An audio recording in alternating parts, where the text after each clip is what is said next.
Hi everyone, welcome to our next slide. We'll explain about an indicator so-called Bollinger Band. So this one is one of the easiest tool to use, an indicator that you can use. So the question is, what is a Bollinger Band?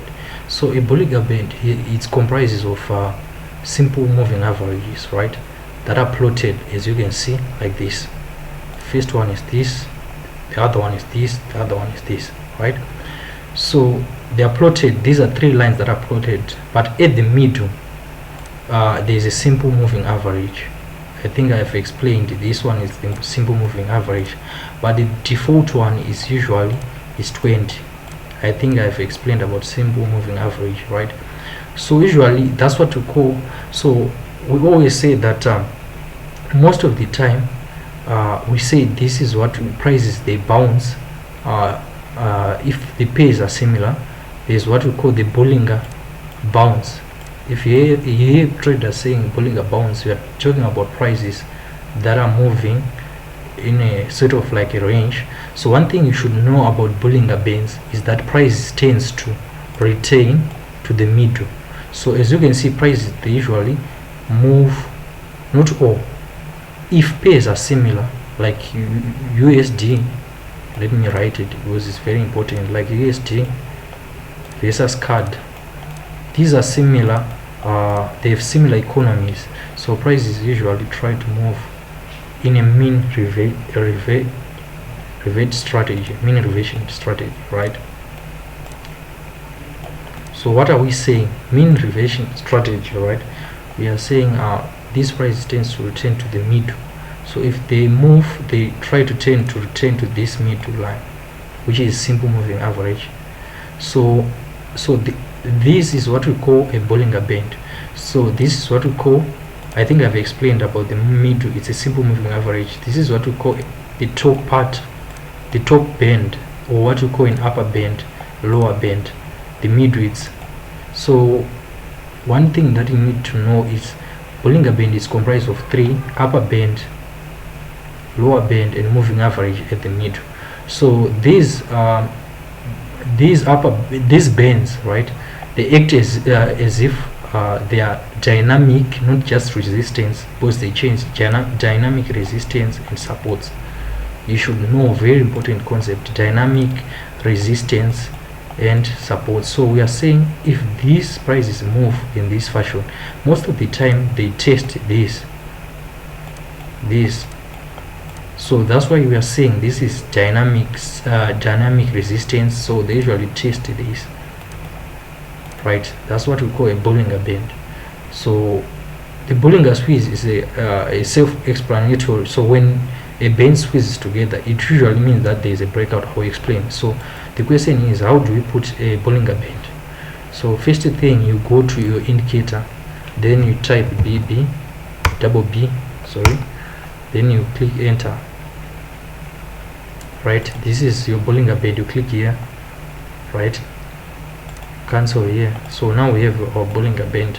So if you come and click at the middle, you double click, always double click,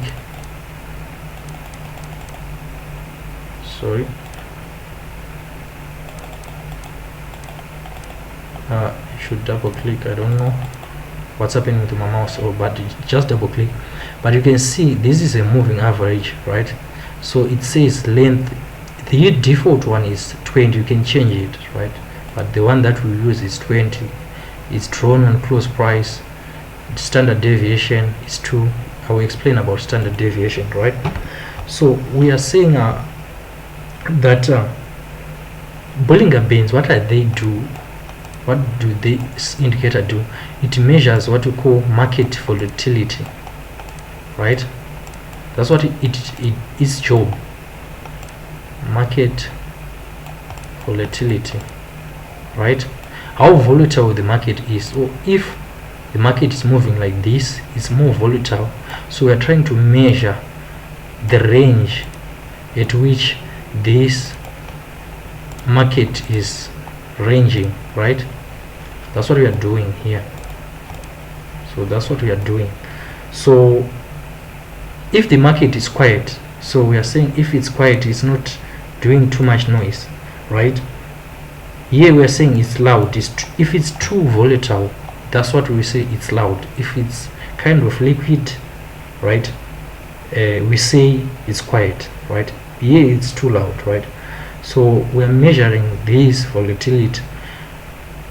So the more the volatile the market is, the more these bands, these upper bands and lower bands expands, right? If it becomes, so it's a dynamic, these are dynamic supports. If it becomes more volatile, like this and this, more volatile, these bands, they also expand according to volatility. So we're trying to measure. So that's why, so normally to people who know about statistics, so this is usually drawn with, in finance we use it to say it's a fat bell curve, right? But to most of the people, they know this normal distribution, right? So a normal distribution, we're trying to draw a variable, right? So a variable can be height or price. So here we're dealing with prices of a financial product, right? So we are trying to see, if we say variation, right, we are trying to see the degree of how the numbers are varying, right? So that's what we are trying to do. Sorry for a poor diagram. That's what we are trying to do here, right? So at the middle, we know that here it's a mid, right?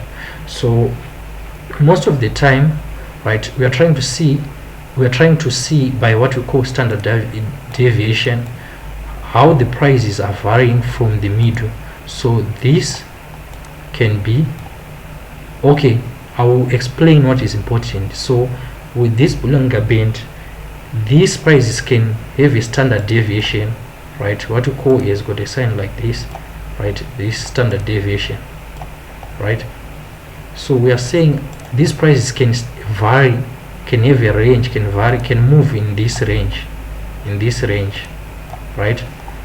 That's what we call a standard deviation, right? So we are measuring how spread numbers can be. So we are trying to see for this standard deviation. So I said for Bollinger Bands we have different standard deviation. It can be 1, it can be 2, it can be 3. So you need to know, but you don't need to claim, right? For 1, you need to know that what are the probabilities of prices that we are catching here that are moving in this range. If it's 1, it's 68%, all right? If it's 2, it's 95. You need to know about this. So we are catching the 95% of the prices that are moving. So which means maybe 95 is somewhere here, right? Somewhere here in this range, right? Don't need to claim about this, just need to know, so that maybe when you are working other project, so we don't need to claim about it. This is 95, this is 68. So we are trying to catch the market volatility in terms of probability, to say what are the probability of the prices moving in this range, what is the probability of prices moving in 95% range, right? That's what we are doing. So you need to know 1 is 68%, if it's 2 it's 95, right? So most of the time you need to know that prices, they move, they tend to return in the middle. I think I've explained. So the whole idea is about Bollinger bouncing. So we are bouncing, we are bouncing, we are bouncing, we are bouncing. So it usually works for similar pairs like USD CAD, as I explained here, Australian dollar, right? With the USD it also works, but I usually like to use for this part, right? Yeah. So how do you use this? That's the most important thing. So this, we said the lower band, it acts as a dynamic support, right? This acts as a dynamic resistance. We are saying price, they are moving in kind of a range, or sort of like a range. So we just use the same concept that we used, that if there is a resistance here and a support, if prices, they are moving in a range, we say we come and buy here.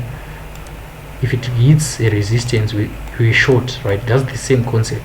So if if you put your standard deviation like 2, if it hits here you buy, then if it is here you short, you get out. If it hits here you buy again, then you get out of the markets at the top, right? But that's being more aggressive. So what we usually do to be conservative, we usually come and buy here. Please listen here. We usually come and buy here, we sell at the middle. Can you see? So there are two ways. You come and buy here, you sell here, or you come and buy here, then you sell here, then you wait again, right? So which means there are two concepts you need to understand. There's two strategies that you can use. Come and buy here, so this is more conservative, you don't need to lose trades, right? Then you wait here, you short, then you get out of the market at the middle, right? So let me explain. So let me take USD card. Is there any USD card here? There we go.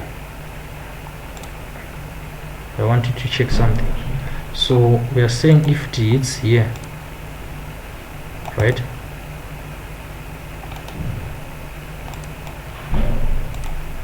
If it hits here, then you come and what? You buy here. Please listen. Buy here. You exit at here, your position. Oh, some people are aggressive. They buy here, right? Then they hold 50% of their position here, right? Then they exit 50, then another 50 here. So that's being conservative. So you have two initial take profits. You take your profit here, another one here. So 50% of your position here. Please listen. You take your 50% of your position, then another one here. So you can buy here, sell here, or wait here, then you short, same thing, right? Buy here, sell here, then you wait if it's hit this. So that's how your Bollinger Bands works. I hope everyone has understood. It's very easy to use.